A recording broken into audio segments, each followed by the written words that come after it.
자, 도마, 에, 아주, 어, 겹진 부가를 충시, rum부치를 다하는지, 아주, 캐나부지, 로즈도의 조리 규베, 캠버게웨 신의 넘버당, Xin 너네, gửi lời chào tới quý Rinpoche và quý chư tăng và các đặc biệt là chư ni ở các ni viện và các vị đang nghe trực tuyến qua mạng internet. Xin gửi lời chào tới quý vị.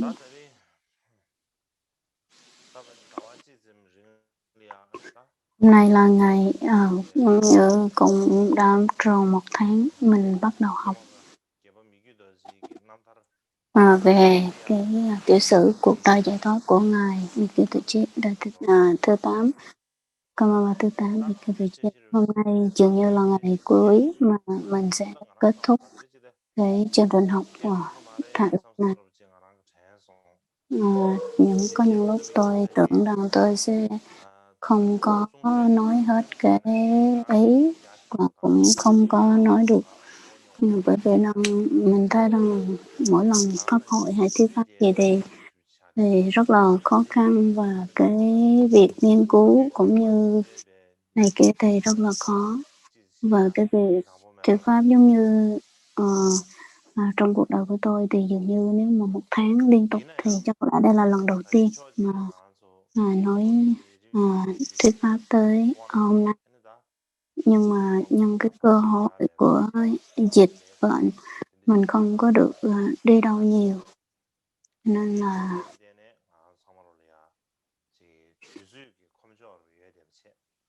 cho nên là mình có thời gian nhiều hơn, cho nên là được học. Và cái ảnh hưởng của dịch bệnh làm cho mình suy nghĩ tới pháp nhiều hơn và khởi cái tâm yểm ly nhiều hơn, cái tâm xa lìa, cái tâm buông bỏ nhiều hơn. Và đây cũng là cái cơ hội để mà mình được học, cơ hội quý để mình được học Phật pháp.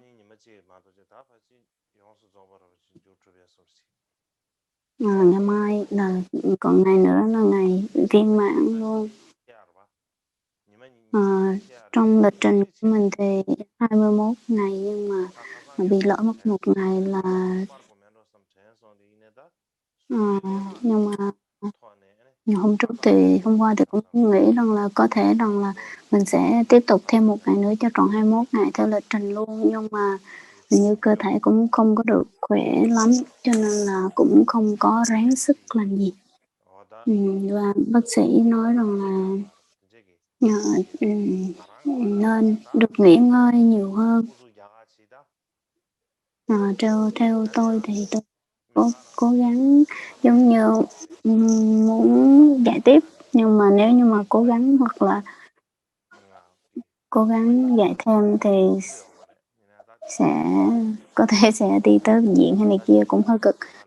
Cho nên là trong 21 ngày dự tính thì sẽ bị lỡ mất 1 ngày, thì sang năm đợt sau mình sẽ bù lại.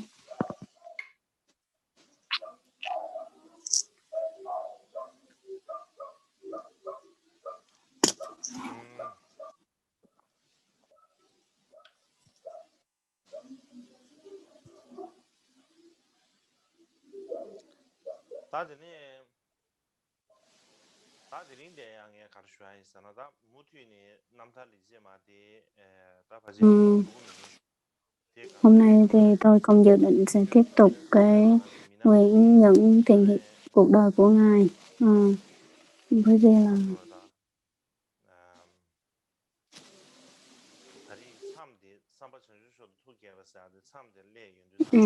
bởi vì cái kết thúc của mình hôm trước đó là phương pháp phát tâm Bồ đề qua tư duy, thì đợt sau mình sẽ tiếp tục cái phần phương pháp phát tâm Bồ đề qua hành động, bởi vì trong cái phần này nó có rất là nhiều cái chi phần nhỏ, mà nếu như mà mình Nếu như mà mình kết thúc ở hôm nay thì nó sẽ dễ hơn để bữa sau mình khỏi cần phải đi trở lại các cái vấn đề cũ.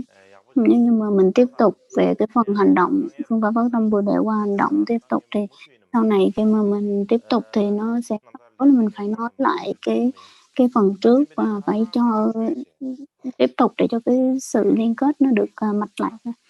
Thì mình chấm dứt hoặc là mình dừng ở đây thì tốt hơn. Và tiếp theo cái phần của ngày hôm qua về cái cuộc đời của ngài Kamabami Kyutoche. Trong thời của ngài Kamabami Kyutoche thì mình thấy rằng là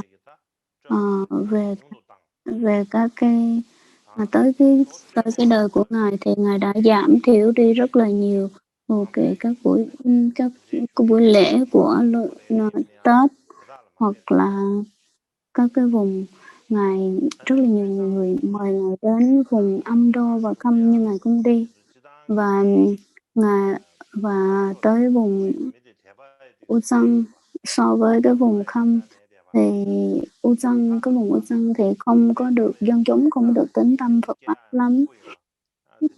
Và cái vùng này cây xanh hay cỏ nó cũng khan hiếm, nó mọc cũng không có được đầy đủ. Và cho dù ở dân ở vùng Ulsan không có thỉnh mời ngài và nhưng mà ngài cũng đi tới, nếu như mà ngài ở đó thì dân ở đó có thể những cái hành động giảm bớt cái tội lỗi. Cho nên là sau khi quan sát thì ngài sống ở lại Ulsan. Và theo thời điểm đó thì ở Ulsan có rất nhiều quan chức.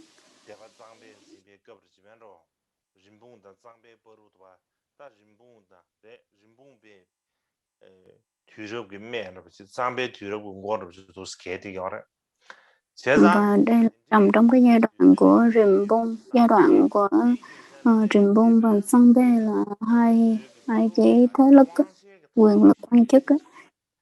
Và lúc đó thì xảy ra rất là nhiều cái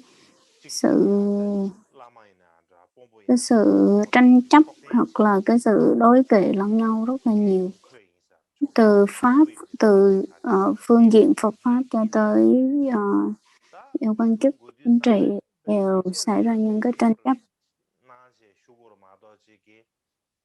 Cho nên là khi mà ở đây thì ngài thấy rằng là phải gọi là phải cũng tế nhị và cẩn thận lắm mới có thể ở được chứ cũng không dễ.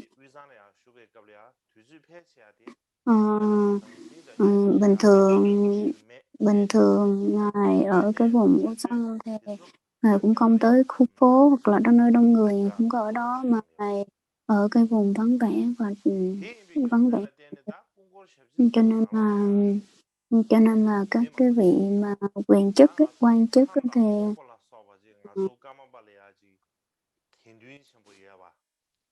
và các vị cũng nghĩ rằng là ở đệ tử của ngài nghĩ là Khâm và ở vùng Khâm và Ấn Độ thì họ nói rằng là ngài tại sao ngài lấy cái vùng đó, bởi vì vùng Khâm và Ấn Độ dân họ không có tính tâm, cái vùng Ulsan dân họ không có tính tâm nhiều, mà tại sao ngài lại ở tới cái vùng Ulsan làm cái gì? Bởi vì ở đây không có phát triển Phật pháp được và đặc biệt là không có tự do nhiều, lúc nào cũng phải làm theo lời các vị quan chức. Ở đây là một cái nơi không có tốt. Rất là nhiều người nghĩ như vậy. Có những người cũng không có nhẫn nổi khi ở với ngài, họ bỏ ngài để mà họ trở về cái quê hương và những nơi khác. Cái này thì hôm qua mình cũng có nhắc tới rồi.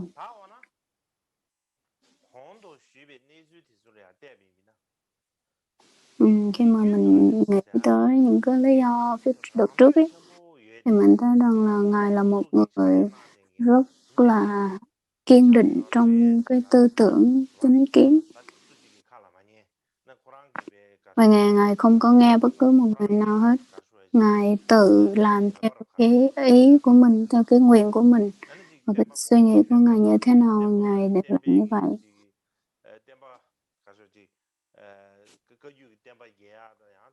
Và Ngài cũng không quan tâm tới cái việc mà phát triển và bành trướng về cái giáo phái của Cơ Giêsu. Nếu mà nói như vậy thì mình giải thích rằng là từ nhỏ thì cái tính cách của Ngài, trước khi mà mình suy nghĩ về những vấn đề đó thì trước tiên cái tuổi còn nhỏ của Ngài thì mình phải coi xét lại. Bản thân của Ngài thì là từ nhỏ Ngài là một người, cái tính của Ngài rất là đặc biệt.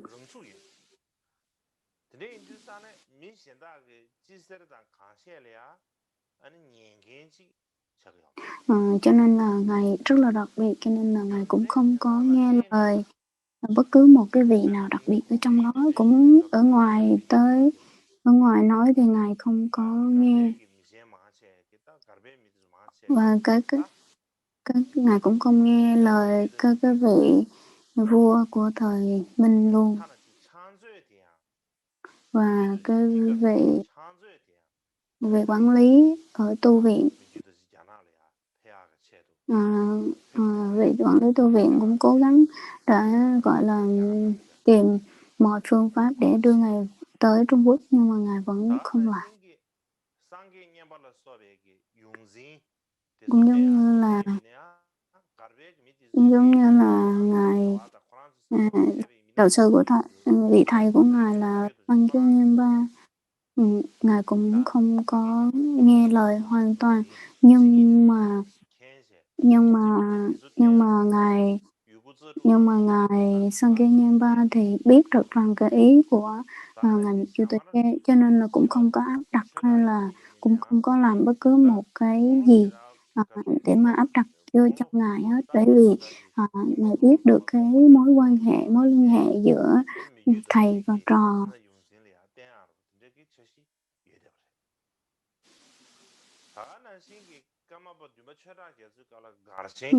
Ngài cũng cố gắng như là giảm hết tất cả, bớt những cái lều trại, cái sự bành trướng của lều trại Ngài giảm bớt để mà Ngài có cái cơ hội thực hành tu tập nhiều hơn.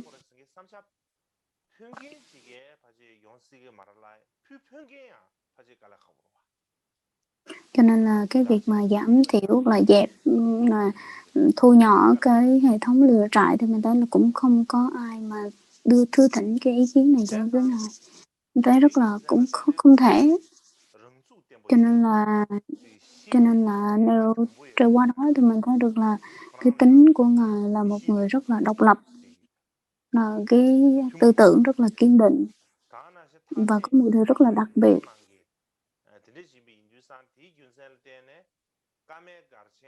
Một người rất là độc lập. Và sau cái thời mà Ngài sau cái thời Karmapa thứ 7 chưa ra Gyatso thì mình thấy là cái Karma cải trên là cái lều trại của hệ thống Karma này nó rất là tệ. Sau đó thì cái sự hoàn thiện nó được phục hồi, nhưng mà và đặc biệt là với cái tình yêu thương của Ngài thì là các cái trường các cái học viện Karma Cầm Săng còn tốt hơn những thời Karma khác, và các cái trường mặc điểm và teaching controlling Karma sùng linh. Và ngoài ra thì có 300-400 cái lều nhỏ nhỏ dành cho một nhỏ những cái lều nhỏ thì có tới 300-400 cái lều dành cho những người thực hiện các cái khóa thiền và tu hành ấy, giống như nhập thất ấy.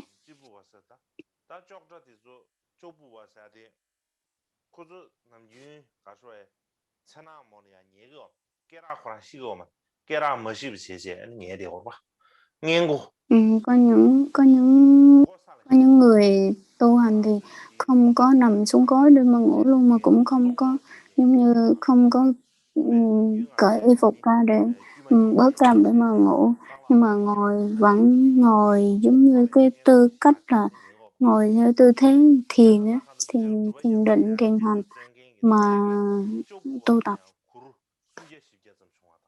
Và trong những người này họ ngủ trong 300 đến 400 cái ngôi lều như vậy.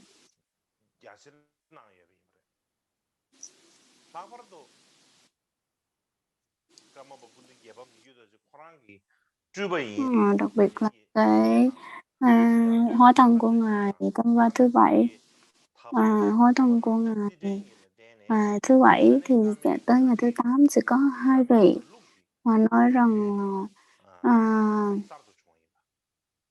Tôn Ba Nam Katashi và Thục Bộ Nam Sang Tổ trị. Người đã bắt đầu các phong tục mới như Ngài mở đầu cái phong tục và họ cũng bắt đầu về cái việc mà trang nghiêm lại cái hệ thống lều trại. Ví dụ như đây là cái ly của cha tôi, ví dụ như vậy, đây là mình chấp vào cái ly, chấp vào cái việc như đây là cái ly của cha tôi cho nên tôi phải gìn giữ nó, họ chấp vào. Ngài cũng không có mà Ngài cố gắng gắn bó với, gọi là dồn hết tâm sức của mình vào những cái việc mà để tu tập và hành trì và truyền bá văn hóa Tây Tạng. Ngài là một người đặc biệt. Thứ nhất, một mặt là Ngài là có cái tính tình rất là kiên định, nhưng mà mặt khác thì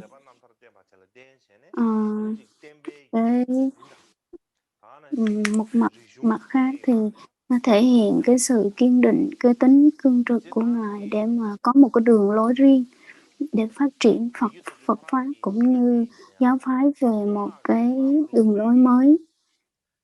Như cái tính của Ngài thì hồi xưa thì trước những cái đời trước của Ngài, những cái đời trước của Ngài đã làm gì, đời này Ngài không có tiếp nối và Ngài thay đổi đi và coi có những cái gì cần phải đổi mới và thay đổi, làm sao để mà biết được những cái như vậy.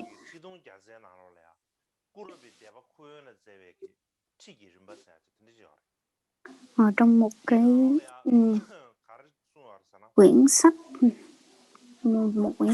hoặc là trong một cái tư liệu khác có nói rằng là cái nghĩa ngắn gọn sẽ được nói rằng là một vài người nói rằng là Ngài là người vị đạo sư này làm theo hành nguyện của các cái vị cũng như là không thực hành theo các hành nguyện và thực hành các cái pháp không phù hợp với các cái vị tiền nhiệm của Cao Kiêu. Vì vậy cái giáo pháp của các vị thầy và cái giáo pháp mà để đúng chánh pháp, đây là một vị thầy vị thầy không có chân chính, cho nên là đây đừng có nương tựa vào bậc thầy này. Nhưng mà bản thân của Ngài thì theo cái ý của Ngài là có một vài người nói rằng là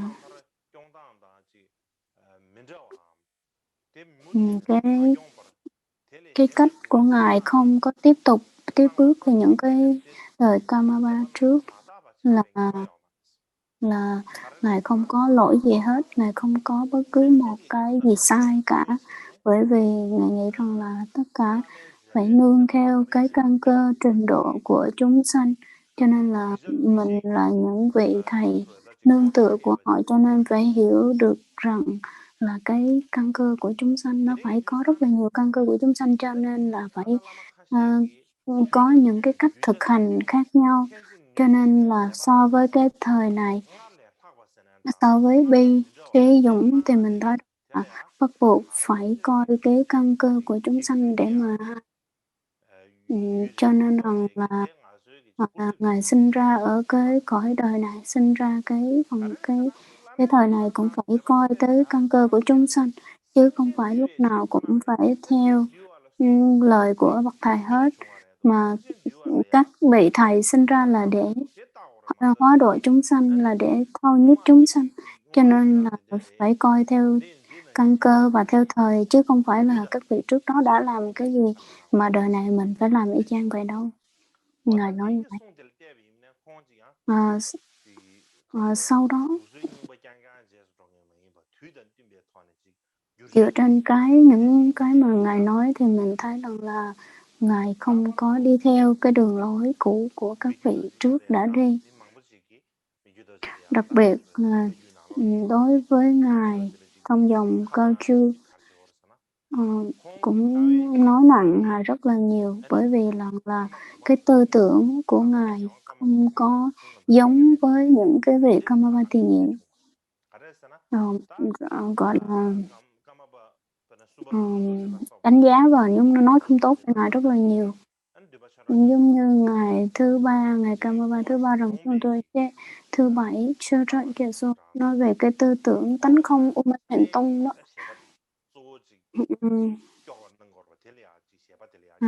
Mà Ngài cũng không có bành trướng về những cái tư tưởng như vậy, giống như và cái tư tưởng của cái tư tưởng về chuyển pháp luân thứ tư, Ngài cũng không có bành trướng, mà Ngài lại đi theo một cái đường lối khác, đó là cái tư tưởng trung đạo về ứng thành phái, và những cái tư tưởng to tròn tôn lộc,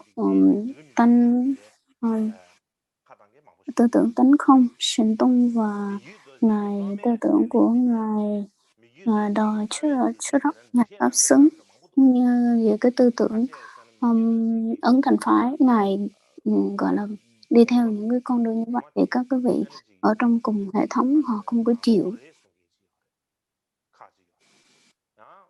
Có những người nói rằng là Ngài là một người đi theo cái tư tưởng tự không và tha không. Ý nói rằng là Ngài đi theo cái đường lối cũ, đó là tự không, nhưng mà có những người nói rằng là Ngài đi theo cái đường lối là tha không. Cho nên là nhiều người nói, nhưng mà cái ý của Ngài nói rằng là có những lúc Ngài đi theo cái tư tưởng tự không, là tánh không tự không, và nương theo cái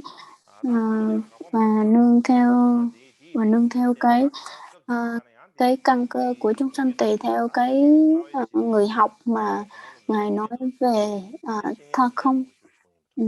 Cho nên rất là nhiều người nói rằng là Ngài không có đi theo cái tư tưởng đường lối cũ. Nếu như mà mình chỉ nói sơ thôi, còn nếu mà đi rõ hơn thì có thể năm sau mình tiếp tục.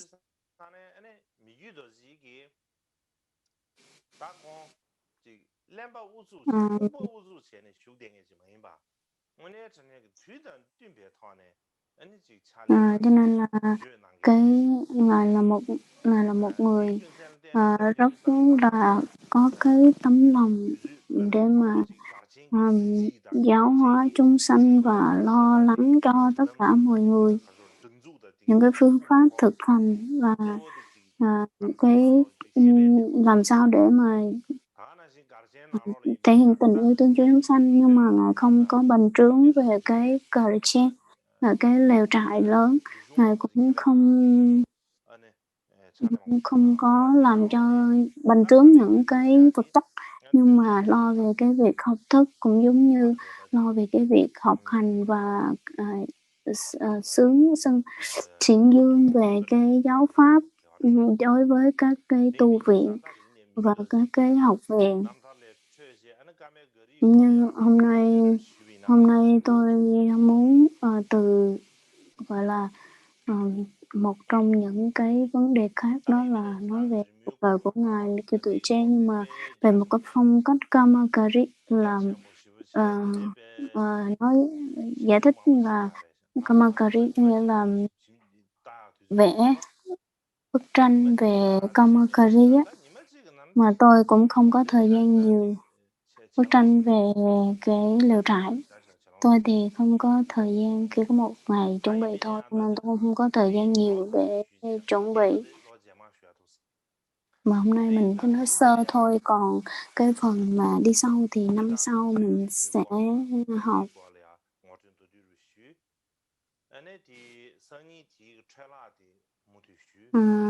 Ngày mai nếu mà còn sót lại không nói thì ngày mai mình có thể tiếp tục cái phần tiếp tục cái phần mà còn lại.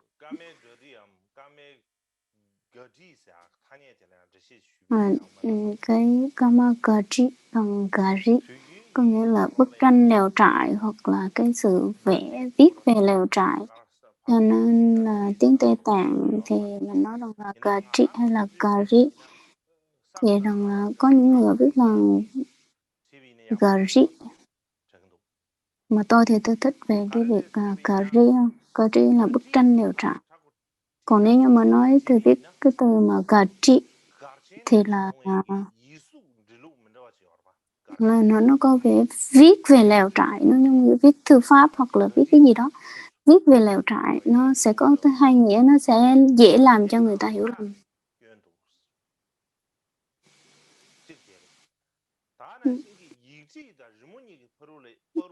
Cho nên là mình thấy là cái việc mà viết chữ và vẽ chữ thì nó rất là khác nhau, mình là để phân biệt được hai cái đó là, cho nên là nếu mà mình nói về cái việc là cái việc vẽ về cái bức tranh, vẽ về cái lều trại thì mình dùng từ ri, còn viết về cái lều trại thì mình dùng từ chi, cho nên là cái việc mình chỉ phân biệt để cho mình biết thôi, chứ còn dùng từ nào cho đúng thì chỉ đợi cho các cái vị học giả họ phân tích thôi.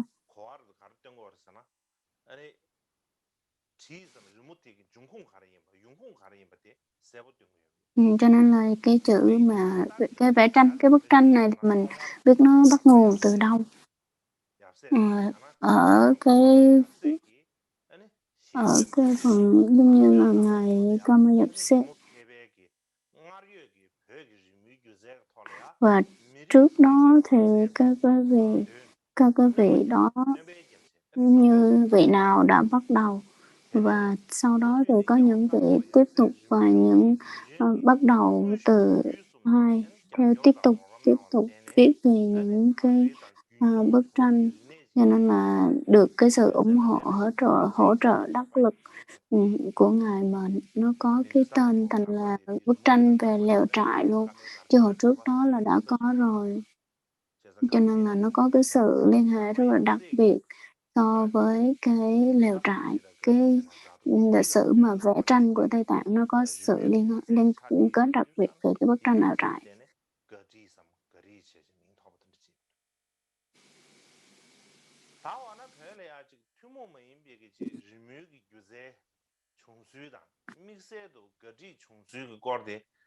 Ở Tây Tạng thì mình thấy là cái chữ cái vẽ tranh này, nó bắt nguồn từ đâu? Vào thế kỷ thứ 7, thứ 8 ở Tây Tạng thì là có một cái tu viện là Raje Sulakhan Samye Khamsun Mitro Rasa Bekar. Nó có rất là nhiều cái bức tranh được vẽ lên tường của thời đó. Và bây giờ thì có Rasa Sonam trong cái ngôi chùa Chồ Năng ở cái Sri Lankan, cái chánh điện Sri Lankan ấy. Ở trong đó có một bức tranh thì được viết rằng là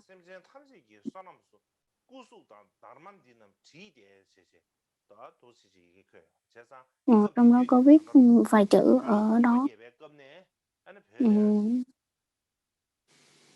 nói rằng là vào thế kỷ thứ 7, thứ 8 cái phong văn hóa mà vẽ đã ra đời rồi, văn hóa mà vẽ Phật và vẽ tranh thì đã ra đời rồi. Và trong rất là nhiều cái sử liệu thì nói rằng là trong cái chỗ cái ngôi chùa chỗ La Khăng đấy, ở Lhasa thì những cái tượng chỗ La Khăng hoặc là những cái tranh ở quanh đấy thì được Tây Tạng được làm tại Tây Tạng luôn. Có những người nói là bắt đầu làm từ Trung Quốc. Có một cái vào năm 804 có một cái hang động Chopara ở Khâm vào năm 806 tại Kiên Cương Ta Khâm vẫn có những cái hang động mà còn có những cái chạm vẽ vào đấy. Bây giờ mình có thể nhìn thấy được, bây giờ mình vẫn còn có thể chiêm bái được. Trong thời của các cái vị vua Tây Tạng thì mình thấy là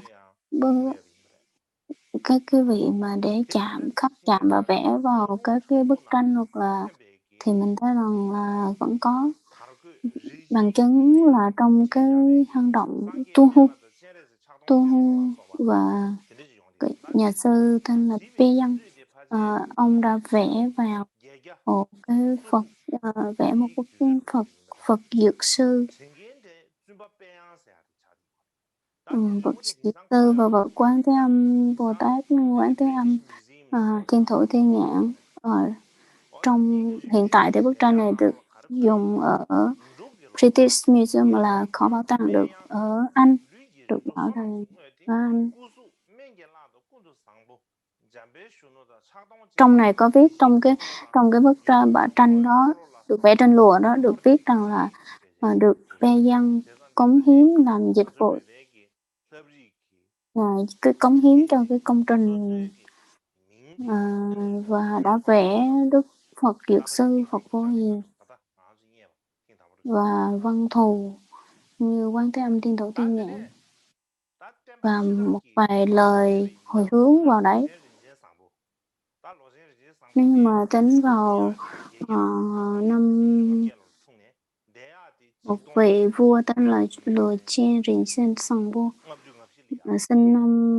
ông sinh năm 958 và mất vào năm 1055.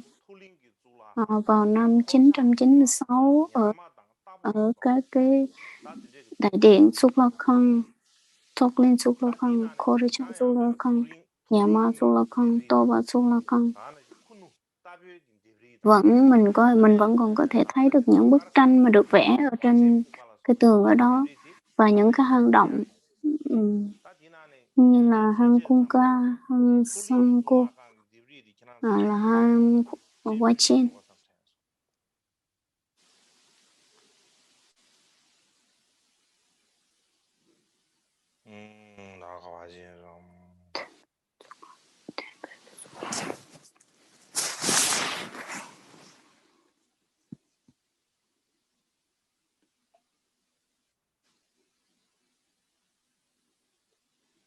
Là cho mình coi cái bức tranh trong cái tu viện Thô Linh.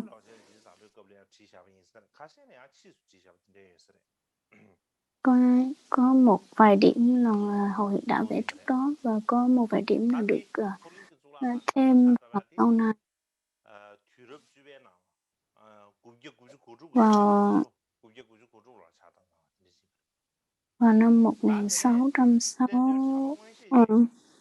năm 996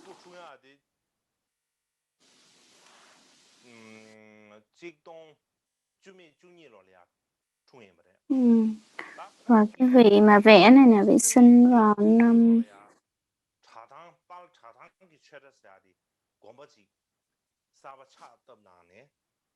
không nhớ ông sinh vào năm nào.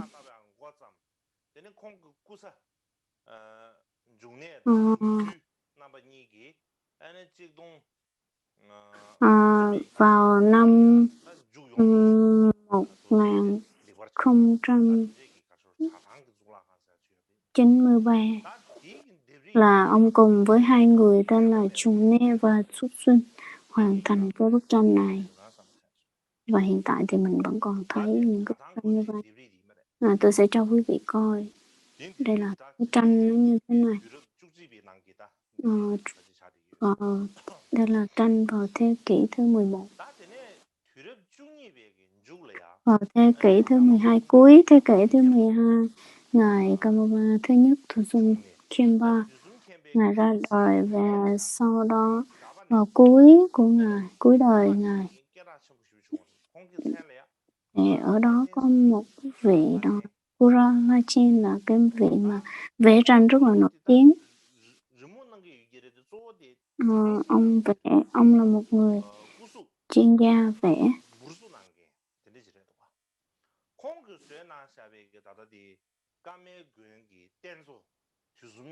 Ông vẽ một cái ông quyển ký khiêm bút.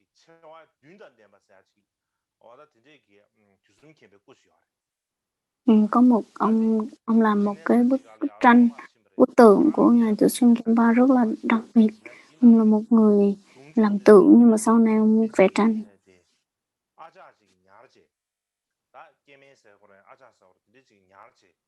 Và sau đó thì giống như ông làm xong và sau đó người vợ của ông cúng dường lên cái ngôi chùa của Kamapa.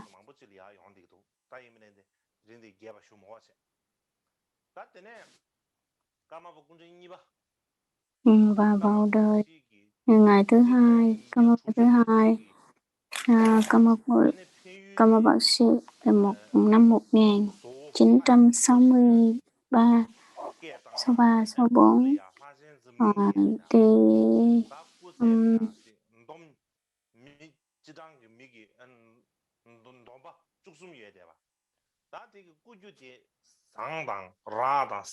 có một cái vẽ một cái bức tranh tới 13 sải tay của người luôn.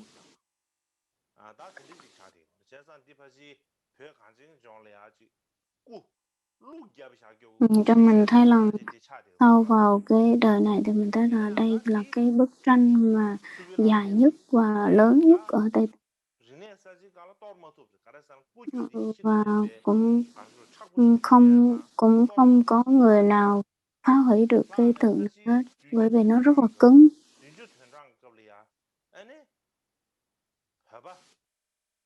Và sau đó vào 70 năm sau, 70, mà sau đó thì vẫn không có xóa được cái dấu vết đó.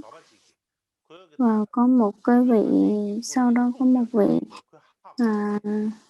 làm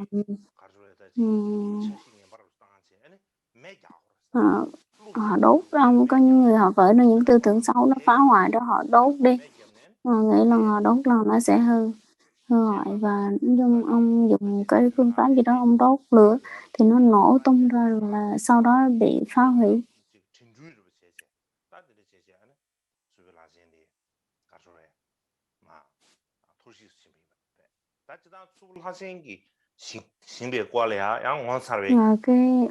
Ở cái vùng Subalachen, cái chùa Subalachen, thì những cái bức tranh ở đây có rất là nhiều cái thuyết nói khác nhau, nhưng mà trong thời gian sau mình có việc mình sẽ nói tổng ra.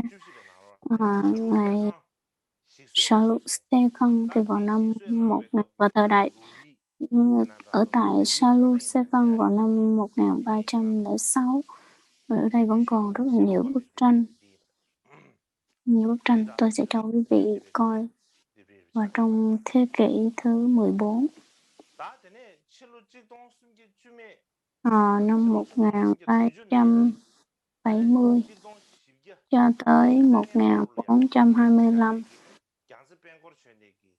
và cái vị mà Khyentse Begochede, ông đã vẽ rất là nhiều và vẽ rất là nhiều cái tranh và cái tranh khác nhau. Và cũng vậy, năm 1427 có vị ông vẽ rất là nhiều cái tranh trong ngôi chùa Khyentse Kubum. Và bây giờ mình vẫn còn có thể thấy được những cái bức tranh đó. Và trong đó thì mình thấy rằng là có hai người nổi tiếng, một vị tên là Bencho, và một vị là Sonam Bencho. Bencho Rinchen và Sonam Bencho, hai vị nổi tiếng, họ là nghệ nhân nổi tiếng thời đó.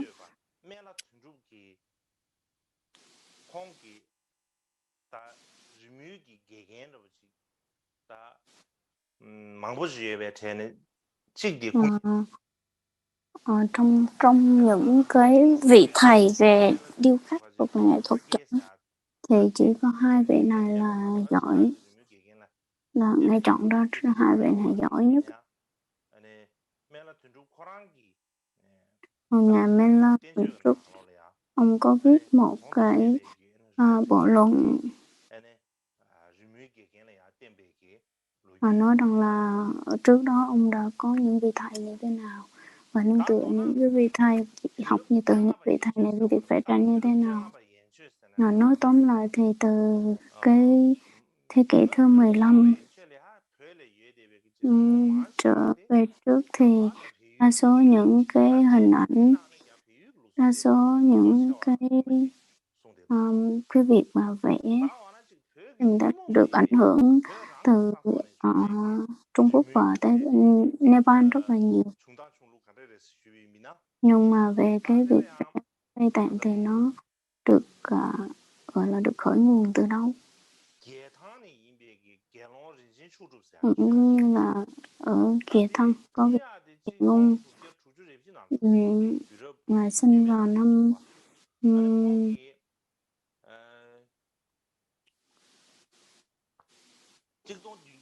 Ngài sinh vào năm 664 và vào năm 1704 tại tu viện Suvu thì Ngài có viết một quyển sách tên là Niệm mê Chimbo Se, có thể tạm dịch là ánh sáng của mặt trời vĩ đại. Ở trong này viết rằng là ban đầu chỉ có phong cách của Paris được phổ biến rộng rãi ở Tây Tạng thôi, nhưng mà sau một thời điểm thì Melaton ngày ở Văn Thù trong cái là vẽ ngài Văn Thù trong cái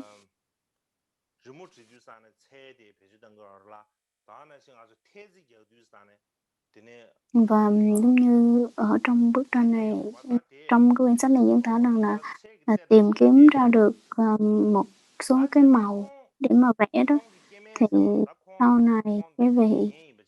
này vợ của ông hoặc là đệ tử của ông gì đó không có thích và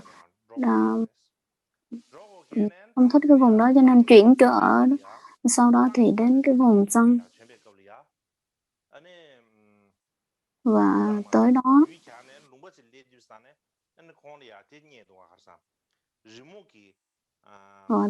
tới cái vùng đó hình như không phải là Sân. Tới đó thì gọi là tìm kiếm được một trong những cái dụng cụ để vẽ, thì sau này ông bắt đầu học vẽ và ông coi ở cái xung quanh cái vùng sân đó nó có cái ai giỏi không, thì sau này thì ông mới tìm được một ông tên là tới đó ông Galbo, tới đó ông học. Và hồi xưa thì trước đó thì ông mới nói rằng là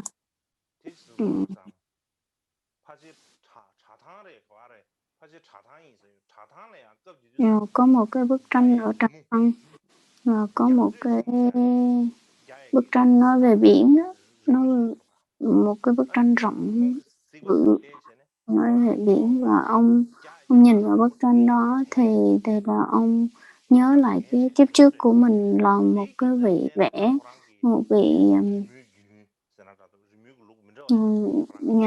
người vẽ tranh ở cái thời của Trung Quốc, và giống như ông cho phép, ông xin phép là ông học hỏi và theo cái tỷ lệ và cái phép đo về Kalachakra, Trukora và Đồng Chung, và sau đó ông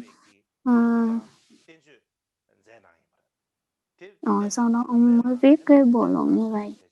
Cái bộ luận đó vào trong cái cái bộ luận đó ông đặt tên là Nên thân Chimo. Và sau đó thì ngài Kamaba, đời Kamaba thứ nhất thì ông ngủ và ông mơ rằng là có một ngày mai thì có một người ngài là hóa thân của ngài Kamaba hóa thân của ngài Văn Thù Sư Lợi. Mai ông sẽ gặp thì ngày mai ông gặp vị Thuần Trúc thì đây là ông mới biết được rằng ôi đây là cái vị hóa thân của ngài Văn Thù Sư Lợi.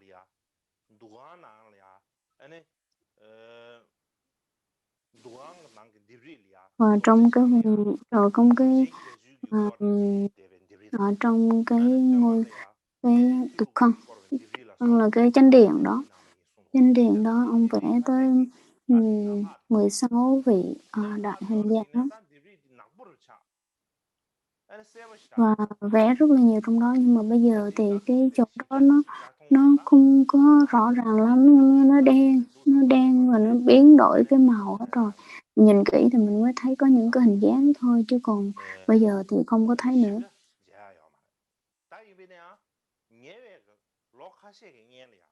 Nhưng mà vài năm trước thì nói rằng là đây là cái bức vẽ của ông tên là Vela Thuần Trúc, tôi đã thấy rồi. Tôi để cho quý vị coi, tại vì nó đã được viết ở phía sau cái bức tranh đó.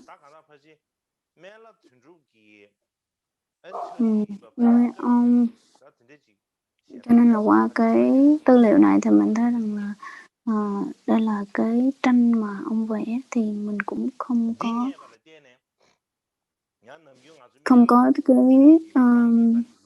biện luận gì, không có tranh luận gì, mà theo cái cách mà ông vẽ thì nương vào cái cách mà ông vẽ và những cái dấu ấn cái thời đó thì nó chứng minh cho mình là cần phải tìm hiểu và nghiên cứu thêm về cái vấn đề đó. Và sau đó có một vị khác, có một cái vị khác, có một cái vị bạn bè của ông tên là Kenshin Chimo. Thì cái vị Kenshin Chimo này rằng là hai vị này là cùng một thầy, nhưng mà cái phong cách vẽ của hai vị này khác nhau, cái phong cách nghệ thuật của hai vị này khác nhau, cho nên nó có hai cái hệ thống khác nhau, giống như là một vị tên là một vị Min và Ken, nó đi theo hai cái truyền thống khác nhau. Giống như cái vị Ken này, Kenji Chemo thì là được thấy rất là nhiều ở thời hiện tại. Tuy là có một chút thay đổi, hoặc là ở phái Sakya, ở chỗ Sakyawa có rất là nhiều cái tranh của ông Kenji Chemo.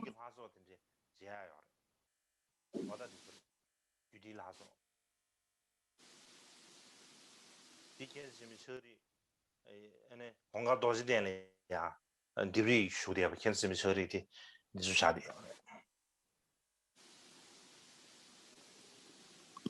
오야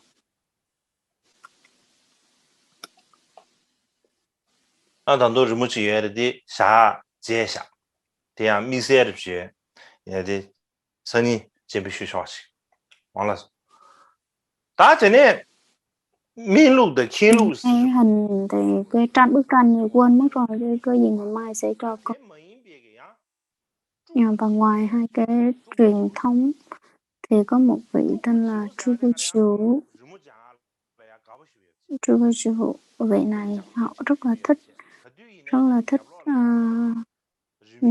học vẽ tranh. Lúc nào ông cũng cố gắng học và ông cũng ở phía sau, ông lén ông học hết. Ông lúc nào ông cũng đi tới các nơi để và ông đi tới chỗ nào ông cũng cố gắng học vẽ tranh và và ông cứ thích đi chỗ này chỗ kia tìm tới vị thầy vị kia, cho nên là mọi người đặt cho ông là chú là con chim nhỏ đó. Chú có nghĩa là con chim nhỏ, chú có nghĩa là vị tái sanh con chim nhỏ, con chim nhỏ. Đây là không có phải là đây không phải là cái vị tái sanh đâu, mà cái tên đa số những người mà vẽ tranh thì gọi là sư là số và trong ba cái hóa thân thì mỗi lần là các cái vị mà vẽ tranh tượng Phật hoặc là vẽ về Phật thì gọi là số Truku.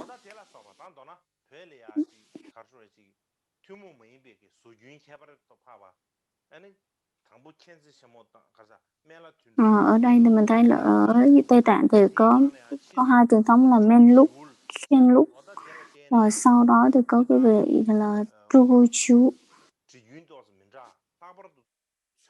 Đây là ba người, cái cách vẽ rất có những cái phong cách rất là đặc biệt và cái cách mà pha màu cũng đặc biệt.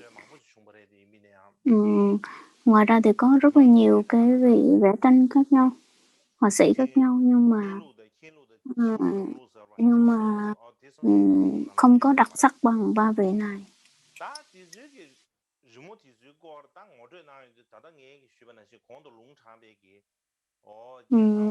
Về những cái bức tranh thì hồi nãy mình có nhắc tới Việt Thông và chuyện luôn Trình Xin Sư Trúc, là đây là cái bức tranh sớm nhất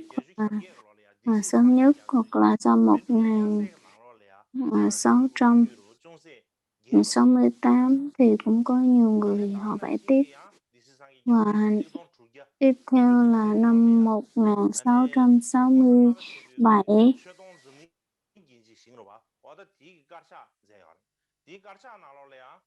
trong cái mục lục của ngài Salma đời thứ 5 có ghi rõ về cái mục lục và cái cách mà cái truyền thống vẽ tranh này nó được truyền thừa về Men Lúc, Khen Lúc và Dạ Tự Cu Chu, rồi nói tới ba vị này.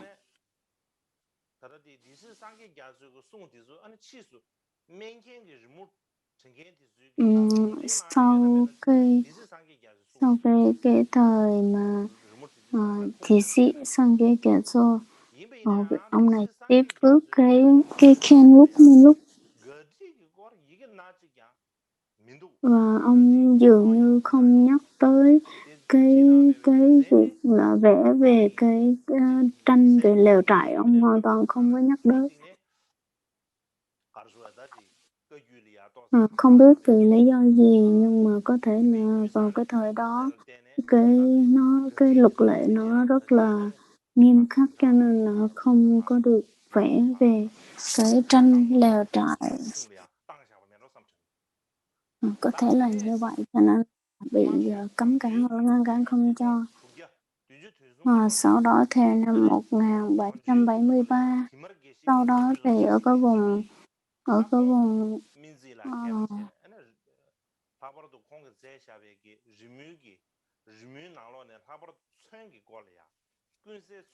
một vị khác không nghe được cái tên, thì có một vị đó thì vị đó cũng phát triển về cái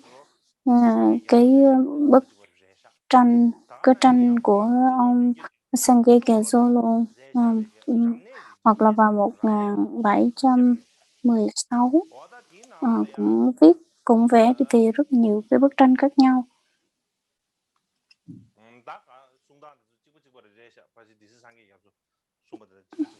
Cái về người ta nói thì cũng nhiều cái truyền thống của ông Sangye Gyatso nó cũng giống nhau thôi. Và trong thời hiện đại thì mình thấy cái phong cách của Tây Tạng, cái vẽ tranh của Tây Tạng thì là Men Thăng Bà với Khyentse Chenmo.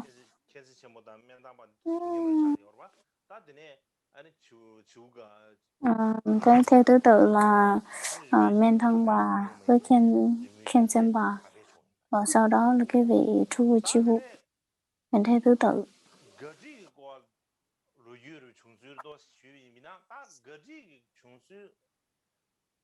Và nói về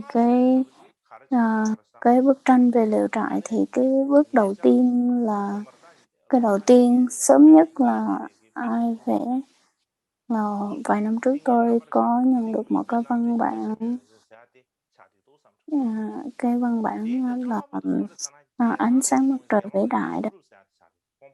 Thì trong đó nói rằng là cái vị ở Gia Thân, ông tên là Rinchen Trúc, ông 8 năm tới 9 năm, ông được gặp ngài Kamava Chuyên Tuệ Chế, ngài Kamava thứ 10 Chuyên Tuệ Chế. Ngài là một người gọi là họa sĩ rất là nổi tiếng và rất là nhiều người nước ngoài nghiên cứu về cái mảng mà vẽ của ngài, nghệ thuật của ngài. Và trong ngài chuyên tự sẽ thì vào trong cái giai đoạn đầu của thời trẻ của ngài thì ngài vẽ về cái truyền thống Meiji. Rồi sau đó thì phần phía sau thì ngài kết hợp cả hai đối với cái truyền thống của Trung Quốc và những cái chỗ khác để mà ngài vẽ. Ngài nghiên cứu về cái màu hoặc là cái phương pháp vẽ.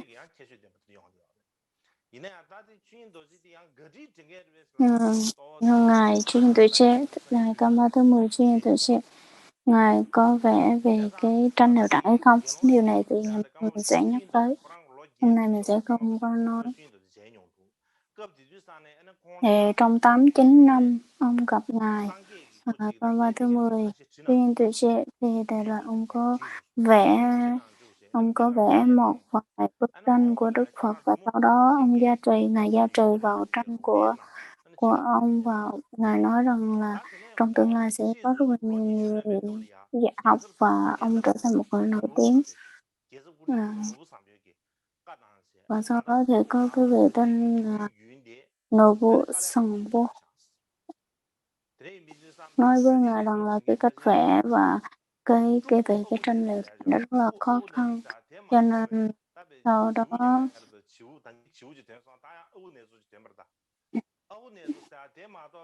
cái vị mà Ogu này xong là cái vị mà Chuku Ogu này là đi tới cái vị đó học, ngài dạy cái vị kia, cái vị mà nó khó khăn đó, tới đó để mà học mà vẽ. Xin nói rằng là cái vị mà Chuku Ogu này là ai? Nói rằng là cái ngài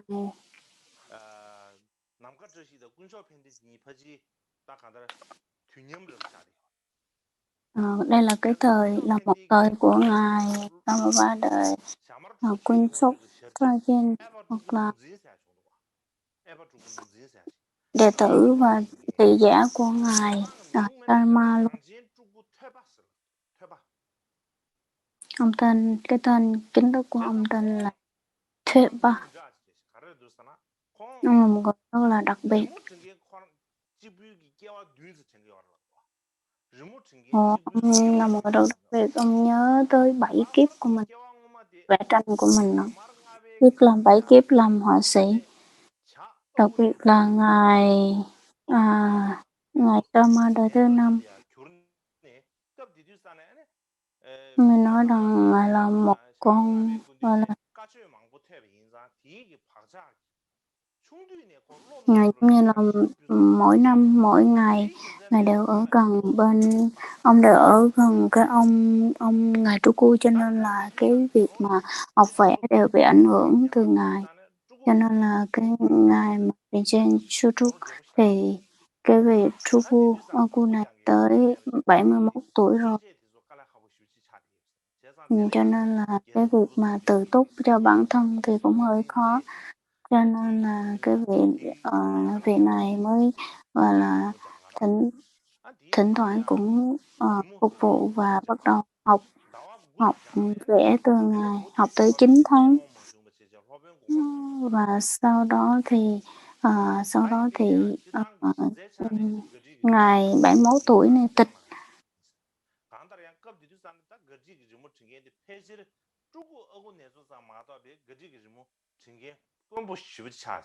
아니 계속 너무 상비 챙아 아니 결혼을 이제 주로 뒤 자리야 땅나지 아니 좀 장난 좀 봐. Và sau đó thì ông tới một cái vị khác để mà học.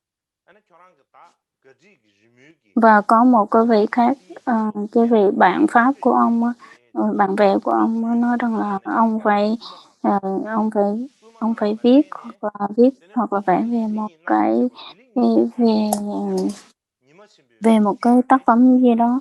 Thì sau đó thì ông mới biết là ngài Xiển Chen Chi Trúc từ năm 1700 mấy, nghe không kịp. Thì 1704 thì lúc đó ngài tới 41 tuổi và vẽ một cái bức tranh điển hình, nhưng mà mình không có tư liệu nhiều hoặc là cũng không có cái biết nhiều về cái tư liệu mà ông viết. Và hình dường như đó là cái bản gốc và cái bản mà đẹp nhất. Cho nên là tất cả những cái bản mà liên quan tới cái lều trại và lều trại nó liên quan tới ông thì mình cần phải tìm kiếm và nghiên cứu về nó. Trong cái thời của ngài Kamapa thứ 13 tuổi tuyên tuổi trẻ, thì trong những cái bản đó đều ghi rõ, trong những cái bộ luận hoặc là những cái quyển sách tuyển tập của ngài đều viết rất là rõ.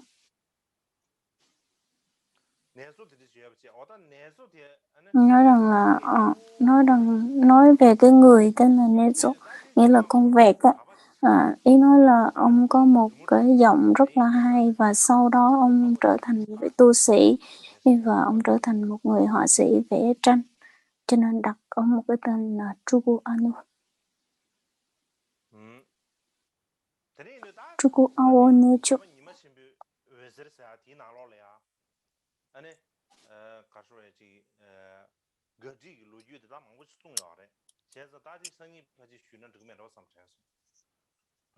Cho nên là có rất là nhiều cái tư liệu và cái rộng nhau.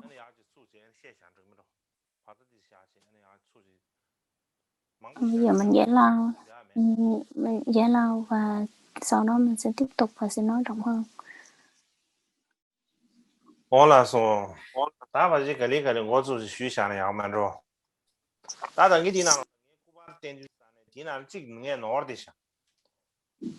Hồi nãy thì cái việc mà cho các vị coi bức tranh đó thì hồi nãy có một chút bị lộn, cho nên là phải nói rõ lại chứ không thì sợ có những vị dùng luôn cái bản này vì sai.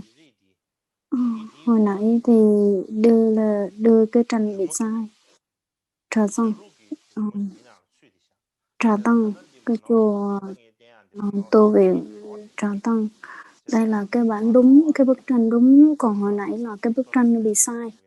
Hồi nãy đưa bị lộn cho nên là vì nào không muốn dùng hoặc là up những cái hình này lên thì phải đưa cái hình đúng này làm dùng. Hãy dùng cái hình này là cái hình đúng.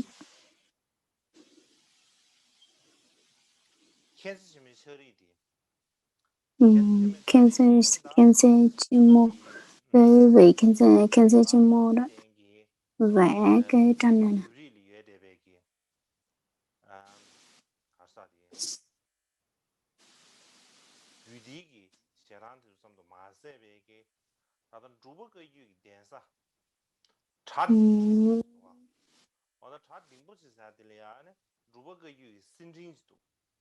Là cái nơi ở của Trục Vô Cơ Chu.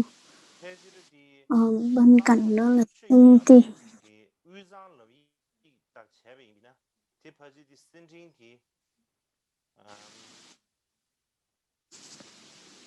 캐지 치미기 처리 인베기 저완도 삼청이야 제정에지 신진디 고발하시지 그냥 소리야 집이 쇼가 삼차서 디르다 디 켄루 인반의 바지 세브르 주제샤 Đây là cái bức ảnh của Kenshimo, đây là cái truyền thống của Khenru. Và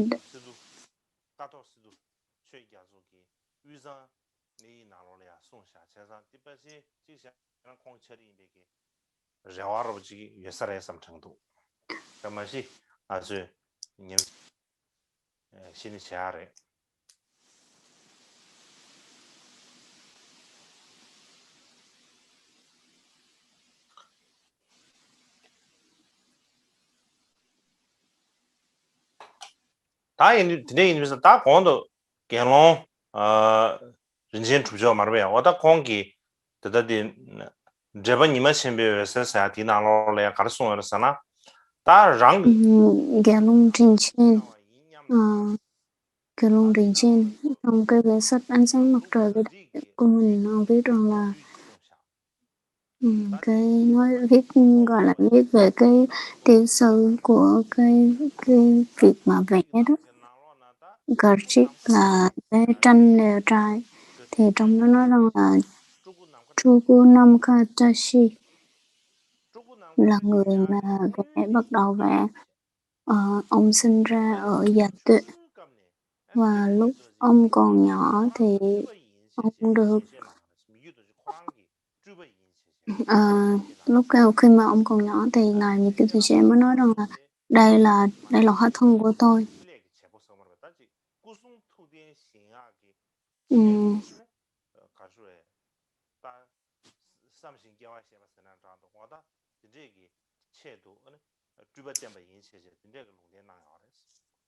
Nói rằng cái lý do về vì cái hạnh nguyện của thân cầu ý này là ông hiện ra hóa ra cái thân này và đưa cho gọi là để cho dưới sự giáo huấn của ngài Sama Puncho Jalak. Thì sau này cái vị Puncho Pente ông tới từ cái vùng E, ông là một người họa sĩ, không phải họa sĩ mà là một người viết thư pháp, và sau đó thì cũng có nhiều họa sĩ được sinh ra từ vùng E và đi tới cái vùng Ulsan để mà làm việc.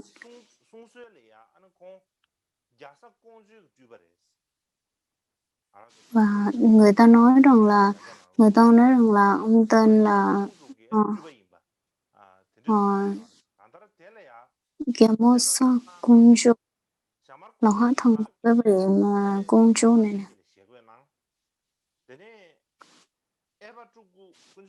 Như là ông Chugo Namkadashi này thì đi theo ngài Ma Kunshok, còn cái ông Kunshok Pente này thì được sự giáo huấn của ngài Kiện Sắp Rọc và sử dụng hai cái truyền thống của Menthang và Menthang của Ấn Độ đấy,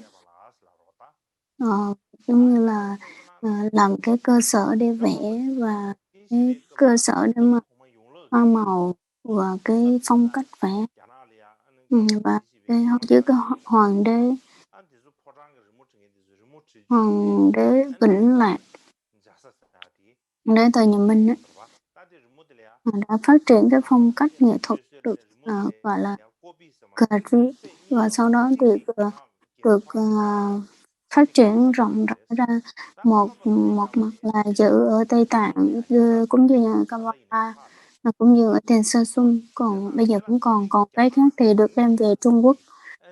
Và ông vua đời nhà Minh thì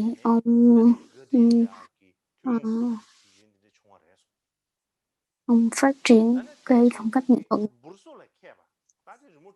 Và sau đó thì tới cái vùng Fuso,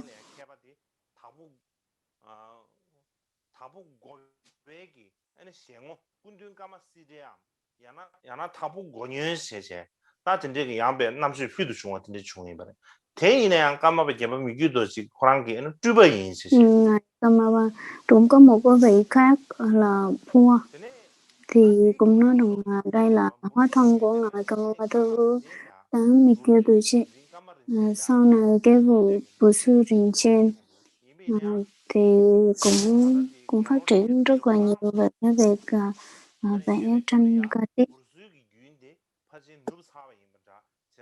Nhưng mà sau này cho tới bây giờ thì dường như cái đó đã thất truyền rồi, cho nên bây giờ mình không còn thấy cái truyền thống của vị Busu này nữa.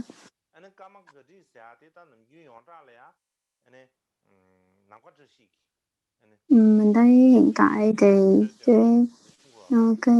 cái tranh vẽ liều trại này được truyền tiếp từ cái vị Long Khatashi. Và bên cạnh đó thì cái vị Evotuku cũng hai vị cũng gọi là hai cái truyền thống, hai cái phong tục, phong cách vẽ này nó được truyền cho tới bây giờ. Và sau đó thì trong cây cà trị có viết một cái quyển lịch sử viết về cái phong cách và viết về cái vẽ tranh lều trại này. Cái ông Trung Aye này viết về rất là nhiều. Ông nói rằng là có về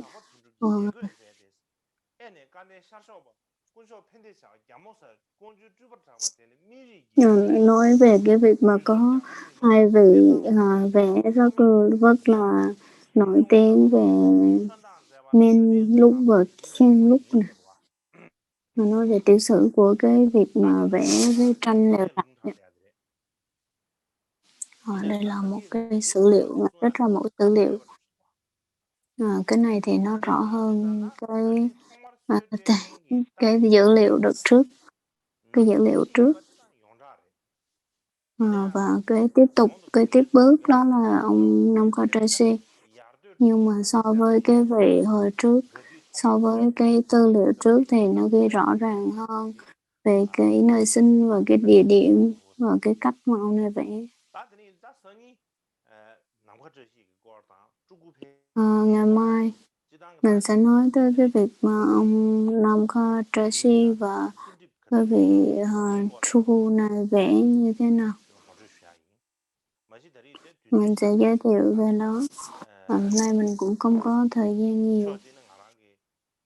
Một mặt thì tôi cũng không có đủ thời gian để mà nghiên cứu. Mặt khác thì cũng không có thời gian để mà nói nhiều. Cho nên là hôm nay mình chỉ nói như vậy thôi. Và có thể năm sau mình sẽ nói rộng hơn về cái việc mà tranh lều trại Gothic. Hiện tại ở hiện đại thì có rất là nhiều người vẽ tranh lều trại, nhưng mà cái lịch sử và cái tiểu sử của cái việc cái tranh vẽ này cũng không có được rộng rãi, không có được biết nhiều, cho nên là cái lịch sử nếu mà mình làm rõ ràng ra hoặc mình biết được rõ ràng thì nó rất là tốt. Đặc biệt là cái việc mà lần đầu tiên, những cái lần đầu tiên cái ban sơ nó được khởi đầu như thế nào, nó bắt nguồn từ đâu, và cái việc hiện tại này nó được phát triển như thế nào, và so sánh với cái thời trước và cái thời mới sơ khởi và cái thời hiện tại thì nó khác nhau như thế nào. Và theo cái thấy của tôi, bởi vì theo cái thấy của tôi thì tôi thấy rằng là cái vẽ tranh lều trại thì bây giờ mình chỉ được thấy được những cái bản sau này thôi, cái bản mới này thôi, chứ còn không có được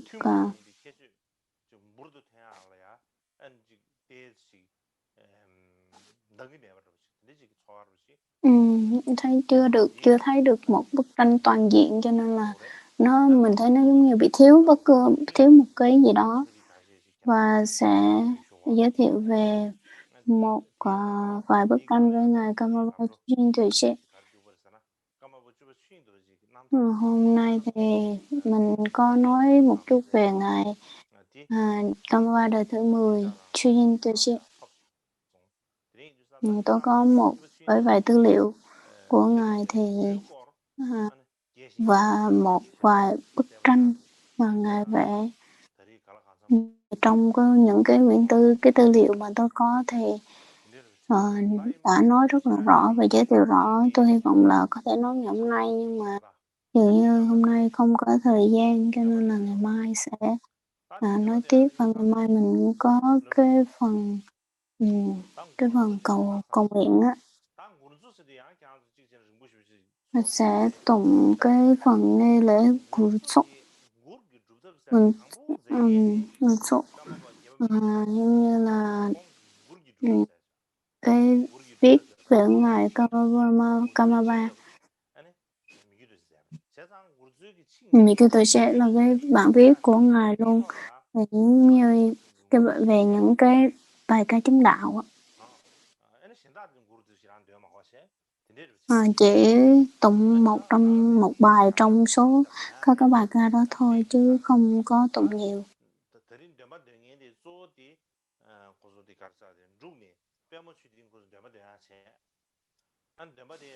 Và ngài đâu nói là ngày mai vị nào sẽ tụng cái gì. Cho nên là tại tụng qua mạng, cho nên là nếu như mà các vị chuẩn bị những cái bài tụng đó trước, chứ đừng có tụng trực tiếp, chuẩn bị cái bài tụng trước. Thì nếu như mà mình tới đó mình mở ra và mọi người mình có thể tụng cùng nhau, chứ lúc đó mới tụng thì cái mạng nó bị đứt hoặc là nó bị chập chờn thì nó sẽ không có tốt. Mình xin hồi hướng.